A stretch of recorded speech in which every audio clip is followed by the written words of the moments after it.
السلام عليكم، شلونكم؟ شلون صحتكم شباب؟ وياكم رضوان احمد من قناه ليجند فريند. اليوم عندنا تشكيله حتى نصعد للساحه 5 او نقدر نسيطر بالساحه 5. يعني احنا هاي التشكيله لازم تعرف تلعب بيها. التشكيله متكونه من عملاق وسهام وارواح نار وفالكيري ومنيون وحش جيش هاكل ومفجر سور، مفجر بومبر والامير البرنس. هاي التشكيله لازم تذب العملاق وراء البومبر المفجر وراء البرنس حتى ما يقدر يضربون البومبر، وتحضر فاير سبيريت ارواح النار حتى يضربون الجوي او يضربون البربري. نهجم اول هجمه بهاي التشكيله ونشوف لاعب اسمه اكساندي 47 اسفاندرينكوس 1446. اول شيء راح نسوي له سهام هنا، كسران اكسير، دبله منيون هنا. نهجم جيش هياكل فاير سبيريت، هذا جيشنا كله راح يطير بالسهام، فهذا غلط مني، عرفت قبل لا يذبها. غلطت اول غلط مني.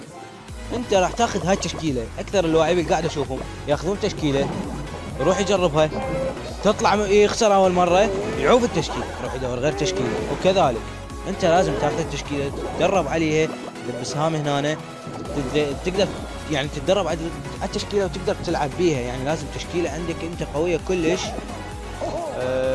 من هنا يوم صد النايت.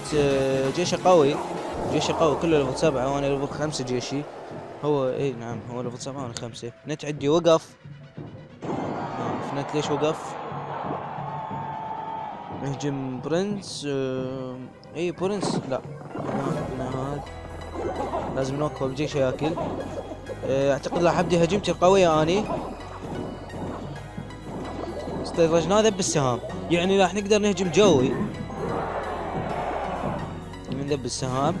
الذب العملاق هاي استراتيجية التشكيلة. الذب فالكيري راح احميه انا مودي يتاخر من ضرب العملاق اذا ذبيت بومبر المفجر. الذب مفجر لي ورا، جمع للبرنس حتى ذب البرنس. اعتقد تقدر للفالكيري، قدرت للفالكيري حضر، ما راح يقدر يصد ابدا. هاي التشكيلة هاي خسر من هجمت بهاي التشكيلة، خسر خسارة كبيرة، ما راح يقدر يصدها بتاتا. طار المنيون كله وما قدر يصدها مع الاسف.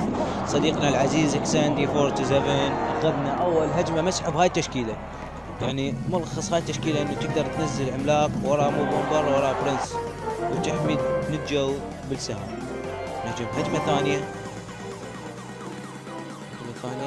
اللاعب دارك نايت 1 2 3 تركي وصل 467 97. هو ليفل 7 وانا ليفل 5 كذلك. خصوم اقوى مني بهوايه واني اسحلهم سحل خرافي لان تشكيله مو طبيعيه، تشكيله صفط جيش وتاخذ سحل مسح. فاحنا من بدايه اللعبه راح ناخذ الفوز، راح نعوف هذا لان ما راح اصدق، لان انا مقرر انه اخذ جيشي كله، اخذ 3.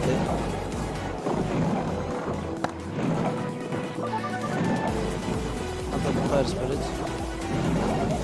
اوه ما اعرف غلطت اني غلطت.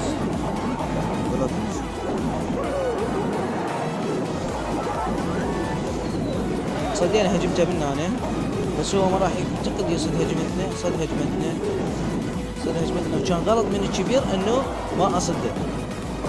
هجم منها برنس، ما نخلي البرنس يركض، اهم شيء ما تخلي البرنس يركض. هذا راح يضرب البرج فاحنا نقدر ندمجه. وطار، ننتظر وقت اضافي واهجم. اعتقد هي انتظر وقت اضافي واهجم. عنده بربري يقدر يوقفنا، هذا البربري كلش قوي ليفل 7. راح يضرب البرج البربري، كل ضربة احنا راح نخسر هواية. دب البرنس حتى نقدر ناخذه. اوه عنده مراية، عكس جيشه مرتين، عنده مراية. اعتقد دبله شنو ما اعرف شو دبله. على مود هذا لان هذا كلش قوي، ضربته اذا وصل للبرج.